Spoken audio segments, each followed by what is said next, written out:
read the address to the nation by the Honorable President of India, Srimati Draupadi Murmu, which she gave on the eve of the 76th Independence Day, that was on yesterday. मेरे प्यारे देशवासियों, नमस्कार।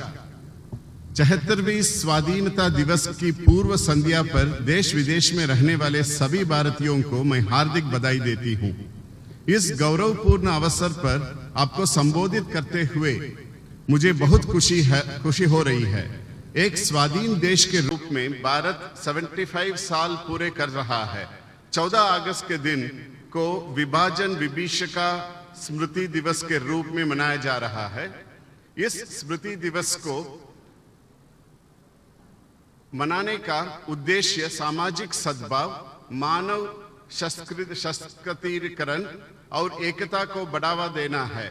15 अगस्त 1947 के दिन हमने औपनिवेशिक शासन की बेड़ियों को काट दिया था। उस दिन हमने अपनी नियति के नया स्वरूप देने का निर्णय लिया था। उस शुभ दिवस का वर्षगांठ मनाते हुए हम लोग सभी स्वाधीनता सेनानियों को सादर नमन करते हैं। उन्होंने अपना सर्वस्व बलिदान कर दिया ताकि हम सब एक स्वाधीन भारत में सांस ले सके। It is actually a cause of celebration not only for all of us but also for every advocate of democracy around the world. When India won independence, there were many international leaders and experts who were skeptical about the success of democratic form of government in India. They had their reasons to be doubtful. In those days, democracy was limited to economically advanced nations. India, after so many years of exploitation at the hands of foreign rulers, was marked by poverty and illiteracy. But we Indians proved the skeptics wrong. Democracy not only grew roots in this soil, it was enriched too. In most other well-established democracies, women had to wage long-drawn struggles to get the right to vote. But India adopted universal adult franchise right since the beginning of the Republic. Thus, the makers of the modern India, each and every adult citizen to participate in the collective process of nation building. Thus, India can be credited to have helped the world discover the true potential of democracy. I believe this was not a coincidence. At the beginning of civilization, saints and seers of this land had developed a vision of humanity that was defined by equality of all, indeed oneness of all. The great freedom struggle and its leaders like Mahatma Gandhi rediscovered our ancient values for modern times. Then, it is no wonder our democracy has Indian characteristics. Gandhiji advocated decentralization and power to the people. For 75 weeks now, the nation has been commemorating these noble ideals that won us freedom. In March 2021, we began the Azadi Ka Amrit Mahotsav with the reenactment of Dandi March. This way, our celebrations began with a tribute to that watershed event which had put our struggle on the world map. This festival is dedicated to the people of India. Based on the success achieved by the people, the resolve to build Atmanirbhar Bharat is also part of this Mahotsav. Citizens from all age groups have keenly participated in a series of events held across the country. The grand festival is going ahead with the Har Ghar Tiranga Abhiyan. The Indian tricolors are fluttering in every nook and corner of the country. Great martyrs would have been thrilled to see the spirit of the independence movement coming alive again on such a massive scale. Our glorious freedom struggle was waged bravely across the vast territory of our country. Many great freedom fighters did their duty and passed on the torch of awakening, leaving little trace of their heroic deeds. Forgotten for long were many heroes and their struggles, especially amongst the peasant and tribal population.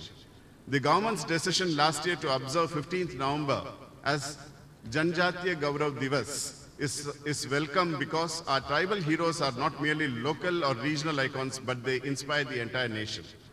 Dear citizens, for a nation, particularly an ancient one such as India, the passage of 75 years is merely a blink of an eye. But for us individuals, it is a lifetime. Senior citizens among us have witnessed a dramatic change in their lifetime. They have seen how, after independence, all the generations have toiled hard, how we met great challenges, and how we have taken charge of our destiny. The lessons learned in the process will prove useful as we move forward towards the next milestone in the journey of the nation, the Amrit Kal, the 25 years to the celebration of the centenary of our independence. By the year 2047, we will have fully realized the dreams of our freedom fighters. We will have given a concrete shape to the vision of those who, led by Baba Saheb Bhimrao Ambedkar, drafted the Constitution.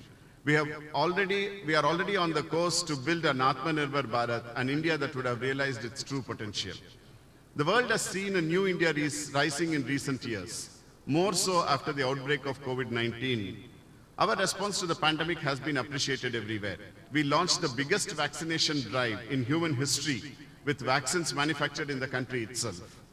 Last month, we crossed the 200 crore mark in cumulative vaccine coverage. In combating the pandemic, our achievements have been better than those of many developed countries. For this feat, we are grateful to our scientists, doctors, nurses, paramedics, and the staff associated with vaccination. The pandemic has uprooted lives and also economies in the entire world. When the world has been battling the economic consequences of the great crisis, India got its act together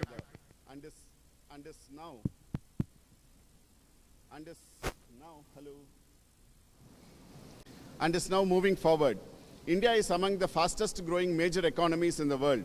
India's startup ecosystem ranked the success of our startups in the country, especially the growing number of unicorns, is a shining example of our industrial progress. The government and the policymakers deserve credit for beating the global trend and helping the economy flourish. During the last few years, unprecedented progress has been made in the development of physical and digital infrastructure. Though the Pradhan Mantri Gati Shakti Yojana, through the Pradhan Mantri Gati Shakti Yojana, all the modes of connectivity based on water, land, air, etc. are being integrated in the whole country to enable seamless transportation across the country. For the vibrancy of growth visible in our country, credit must also be given to workers and farmers whose hard work has made it possible, and entrepreneurs whose business acumen has created wealth. What is all the more heartening is that the growth is becoming more inclusive and regional disparities too are reducing.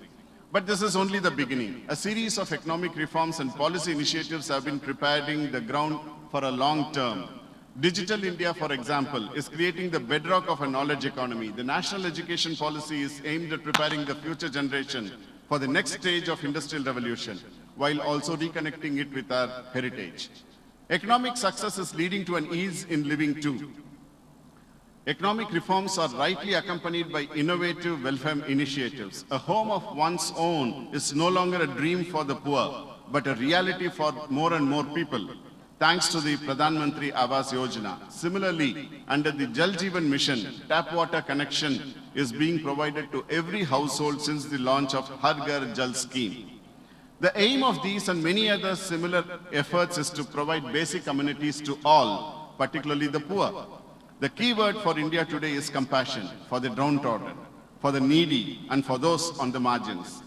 Some of our national values have been incorporated in our constitution as the fundamental duties of the citizens. I appeal to every citizen to know about their fundamental duties and follow them in letter and spirit so that our nation reaches new heights. Dear citizens, at the core of transformation we have been witnessing in healthcare, education, economy, as well as a number of related areas is the stress on good governance. When work is done with the spirit of nation first, it is bound to reflect in every decision and every sector. This is also reflected in India's standing in the world. India's newfound confidence stems from the spirit of its youth, its farmers, and above all, its women. Gender inequalities are reducing and women are moving ahead, breaking many glass ceilings. Their increasing participation in social and political processes will prove decisive. At the grassroots level, we have more than 14 lakh elected women representatives in the Panchayati Raj institutions. Our daughters are the biggest hope for the nation.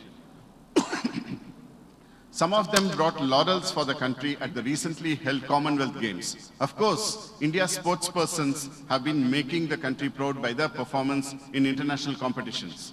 A large number of our winners come from underprivileged segments of the society.